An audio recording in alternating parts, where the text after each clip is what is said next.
You are listening to The World As I See It podcast. As I See It podcast. As I See It podcast. As I See It podcast. As I See It podcast. Hello, everyone, and welcome back to The World As I See It podcast. This is episode 42. So, somebody asked me recently what the hardest part about being blind was. And I really had to think about it for a second. Because some people might think that it's the visual stuff, driving, or something like that. And while that is hard some days, I feel like it's not the hardest. You know, I can't say this is the hardest part about being blind because I feel like there's so many. I can't just pick one. So I feel like one hard thing about being blind, first off, is this world is not built with accessibility in mind. And I know that you've heard me say that a lot on this show, but it's the truth. Especially digitally. There are so many websites that I can't access because it's either those little, those little captchas that like you have to, pick the matching images, and there's no audio challenge. There's no alternative for me. Well, I can't do that. That keeps me out of your website because you don't have it accessible for me. Or I'll give you another example. When I'm in class, there are 2 websites that are not accessible that we use in my school. iExcel is one of them. And I will say, I can do some iExcels, but math iExcels? No, I can't. And another thing is something called ALEKS. You can do math, and that's what we do on math. And they say that they have accessibility, but it is not screen reader friendly. Yes, they have like color contrast and things like that last time I checked, but it is not fully accessible. When I say accessible, I mean accessible for anybody. Universal design, anybody can use it. Not just it needs to be higher contrast, not just people with low vision, but me as somebody who's completely blind can't use a website. And that's hard because it takes me longer to do work, and so I have to have somebody read the math. And honestly, I don't hate it, but the way that I learn, and the way that I learn a lot better, is by reading the information myself through Braille or whatever it may be. So sometimes it's harder for me to retain the information if I've not learned it before because I can't read it. And that's why I'm so grateful for my para, because she takes the time to read my math, teach me the math when I don't understand it, and things like that. Or, I can give you another example. Some restaurants, now they have like those, it'll either be an iPad for the menu or kiosks to like order your food, like when you walk in. I can't do that because it is not accessible. Self-checkouts is another one. Now, I will say Target has implemented Braille self-checkouts in audio. Walmart or any other stores that have self-checkouts, I can't use it because this world was not built with accessibility in mind first.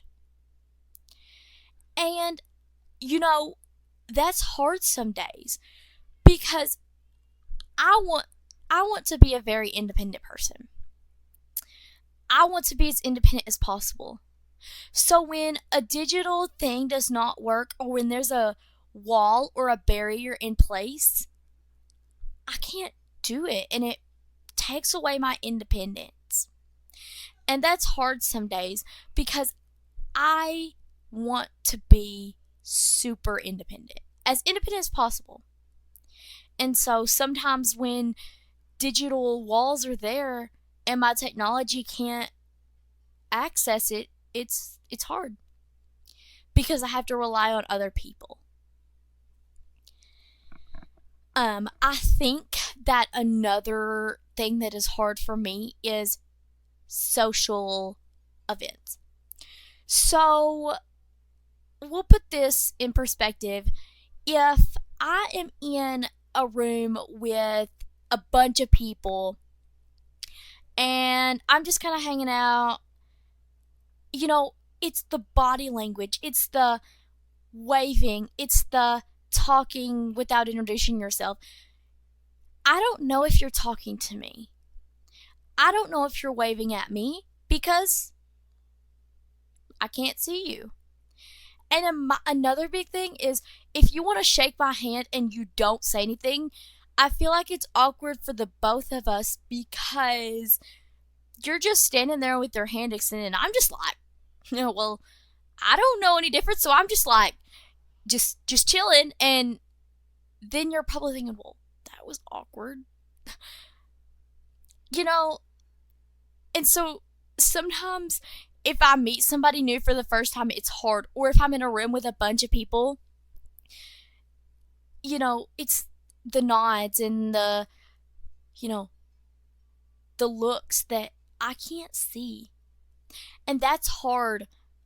It's hard for me because I want to be able to join in on the conversation, but when there's visual body language going on, I can't. I don't know what's happening, And then I don't know if you're talking to me if you don't say my name, if you don't tap me on the shoulder, if you don't give me some indication that you're talking to me. I just feel like it also makes it awkward. And that's hard as well. And on that note, especially social situations, when I'm out with my family or I'm at an event with friends, and either one, they will talk to my family or friend as if I don't exist, or two, they don't ask to help me first and they just automatically start helping me. And that makes me feel incapable.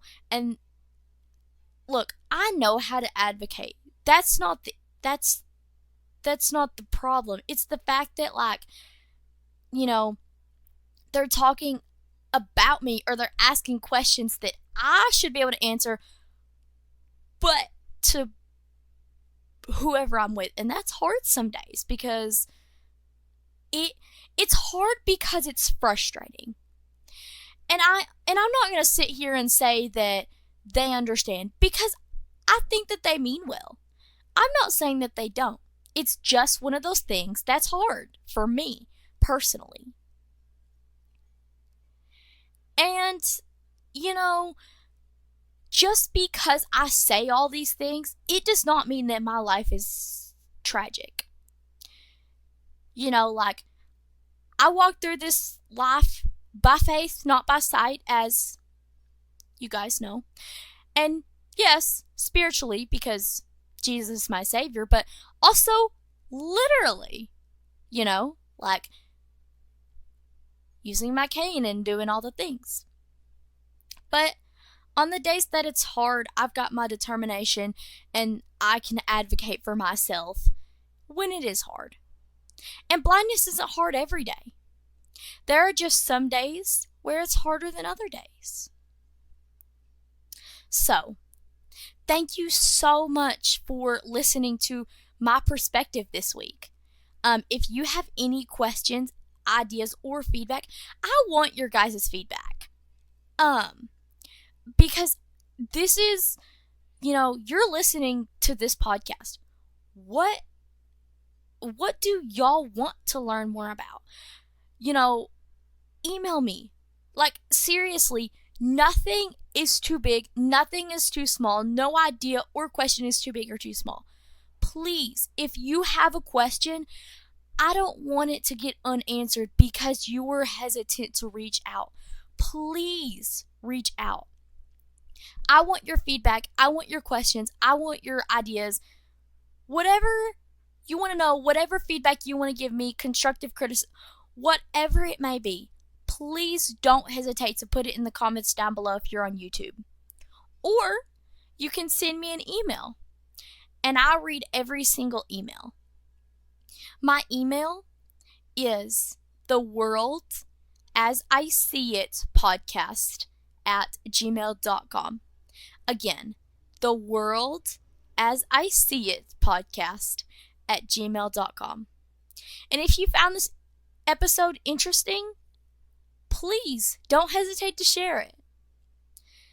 Thank you for tuning in this week. Stay curious, keep listening, and I will talk to you in episode 43. You've been listening to the World as I See It podcast.